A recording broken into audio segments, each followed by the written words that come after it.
Gracias por continuar en compañía de 13 Noticias.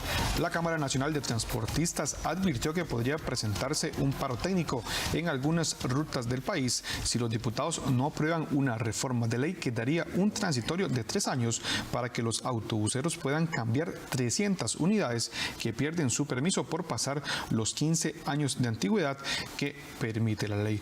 Acá en el estudio me acompaña Silvia Bolaños, quien es vicepresidenta de la Cámara Nacional de Transportistas. Muy buenas tardes, doña Silvia, muchas gracias por acompañarnos. Buenas tardes, gracias a ustedes por la invitación.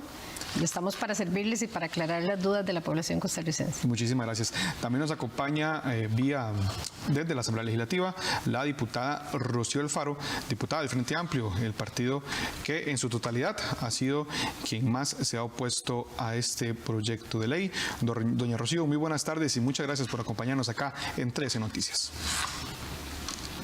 Muy buenas tardes y muchas gracias por la invitación también. Para iniciar y para que la gente entienda un poco acerca de este proyecto de ley, doña Rocío, básicamente consiste en extender por 5 años la vida útil de los autobuses. Bueno, el proyecto originalmente que fue presentado a la Asamblea Legislativa por el diputado Irwin Macís buscaba una modificación del artículo 46 bis de la ley 7600 para que se extendiera la vida útil en 5 años.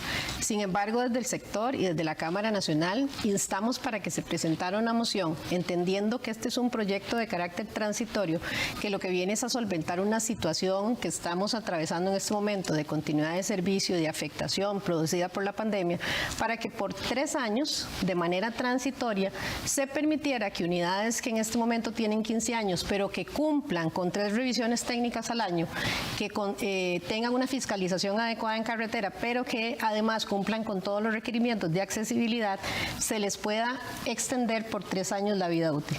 Estamos hablando de que esto no va a ser para toda la flota de autobuses, en realidad estamos hablando de un porcentaje de un 20% aproximadamente de las unidades que estarían venciendo durante estos 3 años, que eventualmente podría, digamos, cubrir el proyecto si eventualmente se aprueba. Entonces ya no estamos hablando de pasar de 15 a 20 años, estamos hablando de hablar de 15 a 18 años, sí, con 3 revisiones técnicas. Y efectivamente con un periodo de transitoriedad. Vencidos esos 3 años, la ley, el transitorio queda sin efecto y las unidades siguen cumpliendo con los 15 años de antigüedad como está hoy establecido la ley, porque el artículo 46 bis no se toca. Doña Rocío, ustedes han sido los diputados más vehementes en oponerse a este proyecto de ley. Si nos detalla un poco los argumentos que tienen ustedes para esta oposición. Sí, lo principal es el resguardar el interés de los usuarios, es resguardar también la seguridad de la población, es resguardar el derecho humano que tienen las personas que tienen alguna discapacidad de tener un servicio de calidad que siga las leyes tal y como fueron planteadas y no seguir alcahueteando un sector que ha tenido una gran cantidad de facilidades para cumplir con lo que la ley dice y que siempre está buscando pretextos distintos para verse favorecido en su gestión. La verdad es que este aumento de años solo va a ir en detrimento de un servicio público del que la mayoría de la población se queja sistemáticamente. Es un servicio que no tiene los controles necesarios, en donde ni el CTP ni la ARECEP cumplen con la labor de fiscalizar en función de los intereses de las personas usuarias, y nosotros y nosotras del Frente Amplio pues nos hemos ubicado desde esa posición, desde las personas usuarias, para impedir que se siga en este constante aumento de plazos para cumplir, que siempre se dice que va a ser el último plazo que se aumente, que va a ser la última y excepcional ampliación de plazos. Ya esto lo hemos visto y realmente nos parece que es demasiado.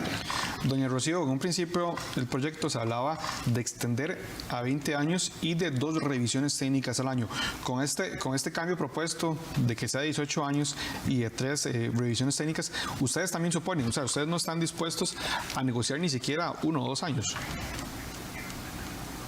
Es que no es un asunto de negociar 1 o 2 años. El tema es que estas unidades están circulando y son un peligro para la población y están dando un mal servicio. Lo que nosotros estamos proponiendo, porque parte de los argumentos han sido que hay empresas pequeñas y rurales que han tenido una afectación por la pandemia, a pesar de las múltiples medidas que ha tomado el gobierno para brindarles opciones, como por ejemplo rebajar planilla, como por ejemplo rebajar la cantidad de servicios que brindan sin afectar la tarifa, o sea que los usuarios y usuarias están pagando mucho más que el servicio que reciben. A pesar de todo eso, si fuese, porque conocemos de casos de empresas pequeñas que están en alguna situación compleja, pues entonces lo que nosotros decimos es tratemos a esas empresas pequeñas como excepción, brindándoles la posibilidad de renovar su flota, pero incluso renovarla dando un paso más allá, renovarla hacia una flotilla verde, que es lo que nuestro país debería estar aspirando, y no tener esas unidades en pésimo estado circulando por las calles de nuestro país. Sí, aquí debo hacer varias aclaraciones y puntualizar, porque doña Rocío, y precisamente lo que ha pasado con el Frente Amplio es que ha tendido a llamar a confusión a la población. Este proyecto de ley en primera instancia no tiene absolutamente nada que ver con accesibilidad. El proyecto no viene a ampliar ningún plazo que tenga que ver con accesibilidad. La accesibilidad en las unidades se cumplió en el año 2014. A partir de esa fecha, ninguna unidad que no cumpla con lo establecido en el artículo 46 bis puede circular por las carreteras de este país. Hemos insistido en la Asamblea Legislativa que es un tema de continuidad de servicio. Tenemos 95 comunidades en servicio en este momento. ¿Qué respuesta le vamos a dar a las comunidades que se van a sumar a partir del 1 de enero? Porque las unidades de muchas empresas vencen y no se pueden sustituir porque hay una imposibilidad material, porque los estados financieros de las empresas no les permiten acceder a un crédito, y es precisamente eso lo que está imposibilitando la sustitución. Coincido con usted, doña Rocío, que tenemos que abrir una agenda en relación al tema de transporte público y conversar temas de calidad de servicio, de mejora en temas de accesibilidad, pero es una agenda paralela a este proyecto. No podemos seguir confundiendo, y es que precisamente esto es lo que ha generado este proyecto de ley, que la discusión no se centre en lo que se está pretendiendo evitar, que es un descalabro del servicio de transporte público, que más comunidades se queden sin acceso al bus, que ayer lo decían varios usuarios en la conferencia de prensa, es la única forma que tienen de movilizarse. También hay que escuchar a otros usuarios que tienen accesibilidad limitada y que tienen condiciones de discapacidad.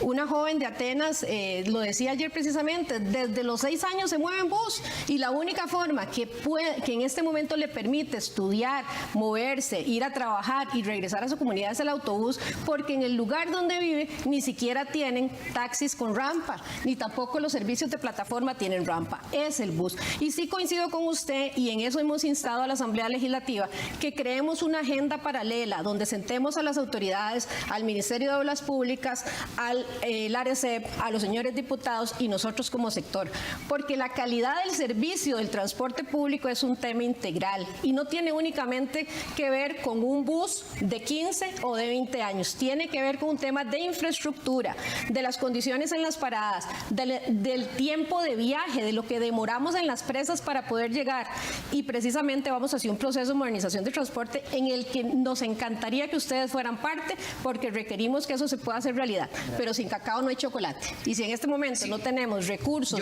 de los bancos, no podemos hacer las inversiones que se requieren.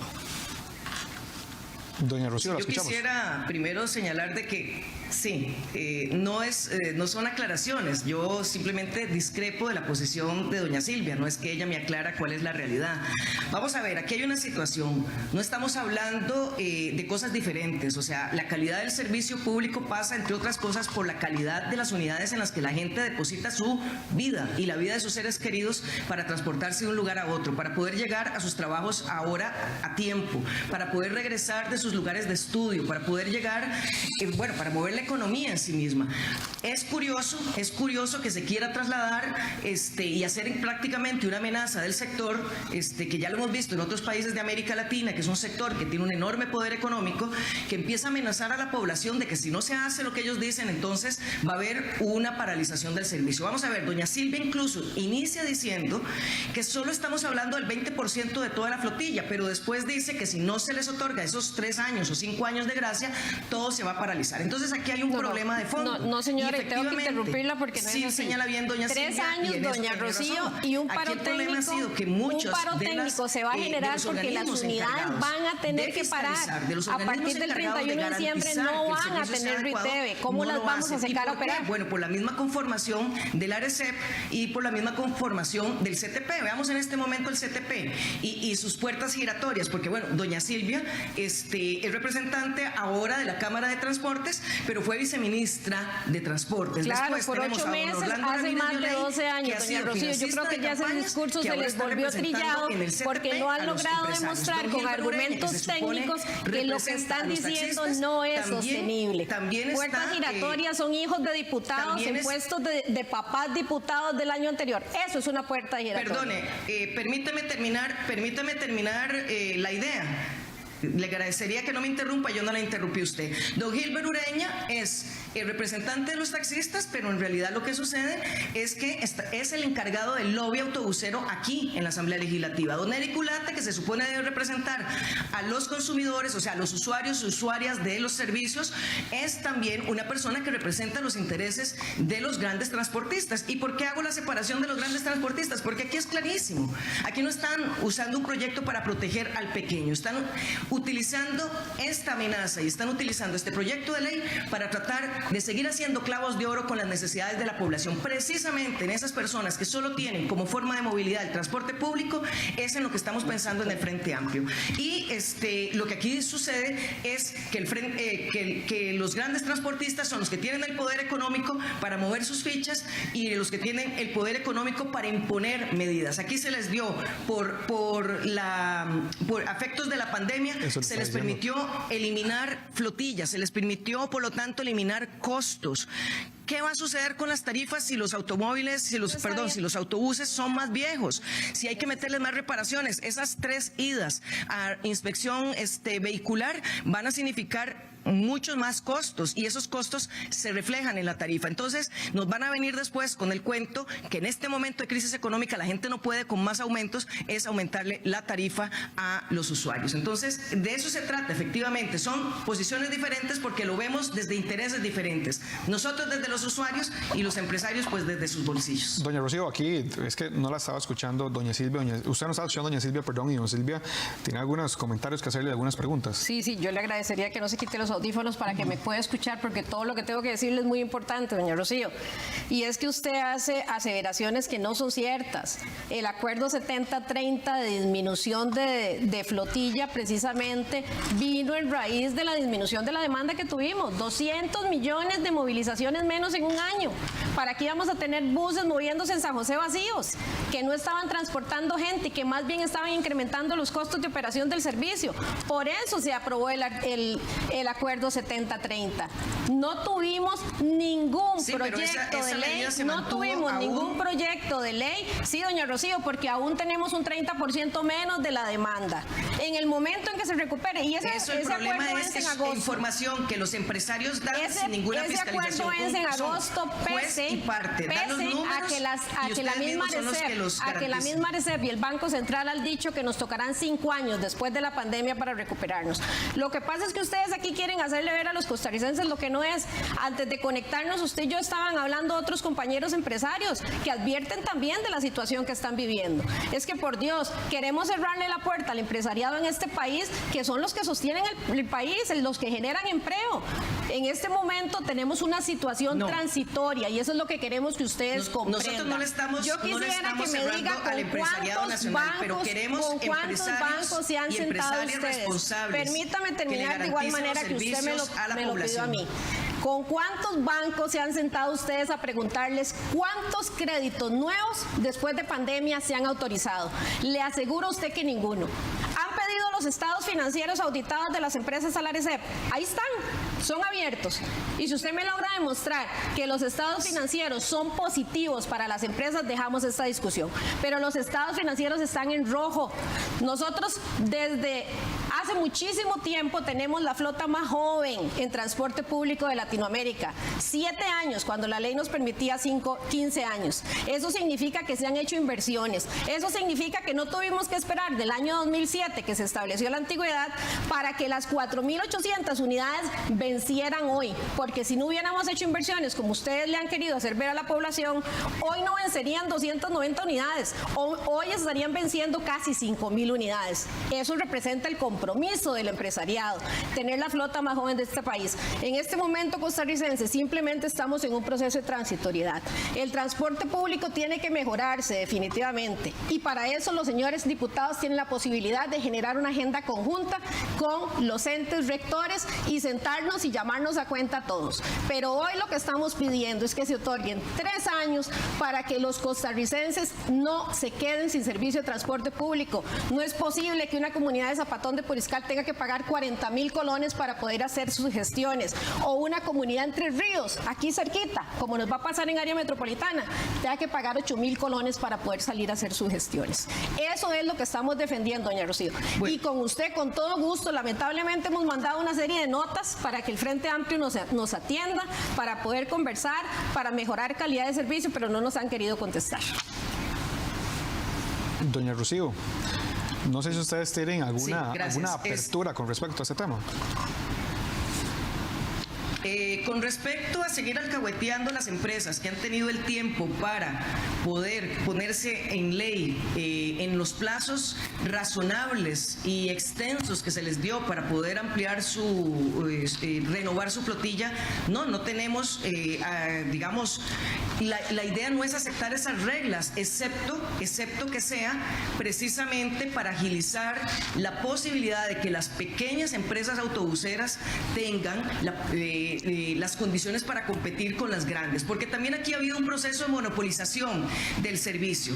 Aquí estamos siendo testigos de cómo el lobby del gran sector autobusero es el que impone las reglas y los pasos a seguir. Cuando se habla de los acuerdos que se tuvieron durante la pandemia, precisamente eso es una situación que ya pasó.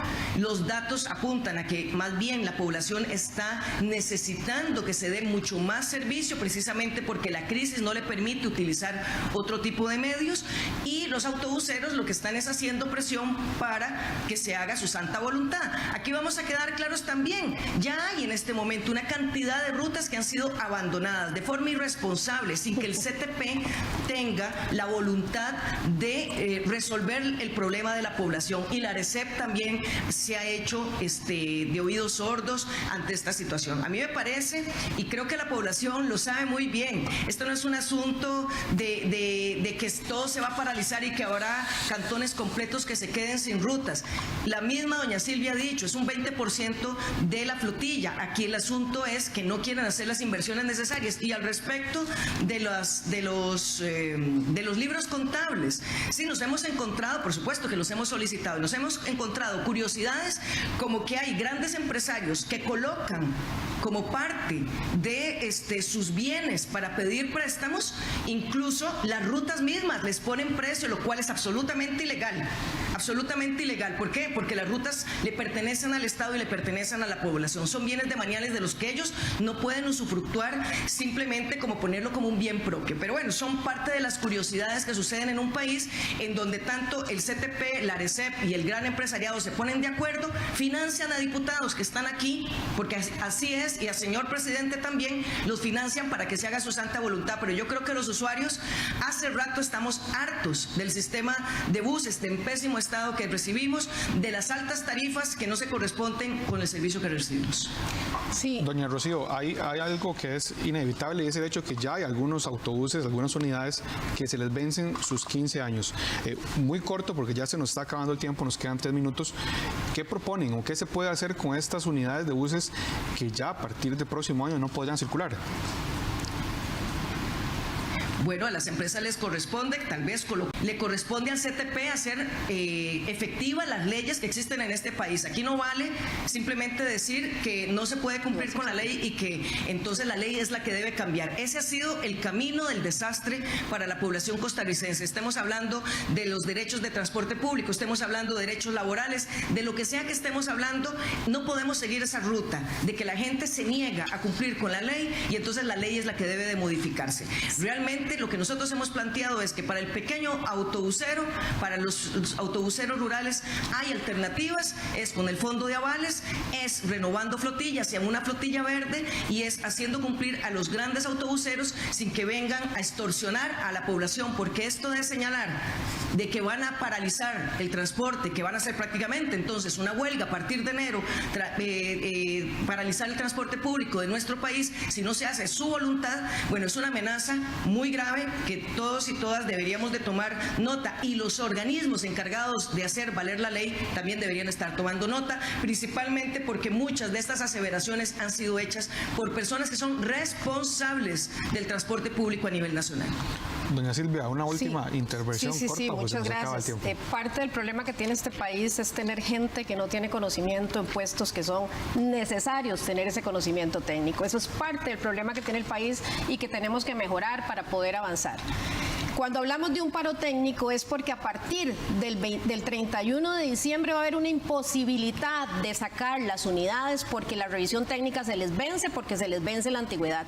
Eso es un paro técnico de servicio. No estamos llamando a un paro del servicio. Estamos diciendo que ustedes, señores diputados, con su irresponsabilidad de no aprobarle una vía rápida y ponerle 130 mociones a un proyecto de ley que viene a solucionar un tema de continuidad de servicio de los usuarios, están haciendo que se genere un paro técnico en el servicio del transporte público. Y lamentablemente caemos nuevamente en un tema ideológico. Queremos ponernos a pelear, a hablar de pequeños, de grandes, de medianos, cuando el servicio de transporte público es uno. Y desde el año 2000, el decreto 28.337, modernización de servicio, nos obligó como empresas a ir dejando el concepto hombre-camión y a irnos conformando en empresas más grandes. El año pasado, para poder renovar, nos obligaron a tener consorcios operativos. Fueron desapareciendo las rutas individuales. Entonces hoy nos dicen, no, como ustedes cumplieron con lo dispuesto por el Estado de conformarse en consorcios operativos, ustedes hoy no pueden acceder a un beneficio que va a otorgar la ley para tener una transitoriedad y sustituir sus unidades, porque solamente lo vamos a hacer con los pequeños y medianos. Y ojalá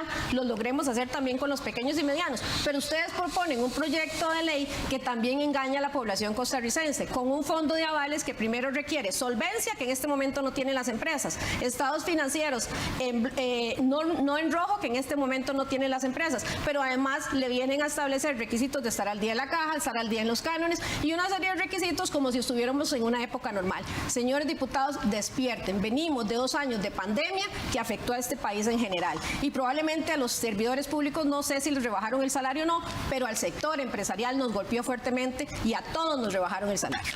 Lamentablemente, bueno, muchas gracias a doña Silvia y muchas gracias a Los derechos laborales no son negociables. El tema de la caja, nosotros no lo vamos tampoco a quitar y simplemente decir que se están ubicando necesariamente desde los intereses de los grandes empresarios. Nosotros, además, aclarar, ustedes están hablando nada más de las personas que están representadas en la Comisión de Económicos, pero la realidad es que la mayoría de los diputados y diputadas de todos los partidos de la Asamblea Legislativa están en contra de ese proyecto, porque ya tuvieron 7 años de transitoriedad, no necesitan 3 años más. Lamentablemente se nos ha acabado el tiempo. Muy agradecido con doña Silvia Bolaños y la diputada Rocío Alfaro, que nos han traído acá sus argumentos acerca de este proyecto de ley. Más adelante seguiremos conversando sobre este tema.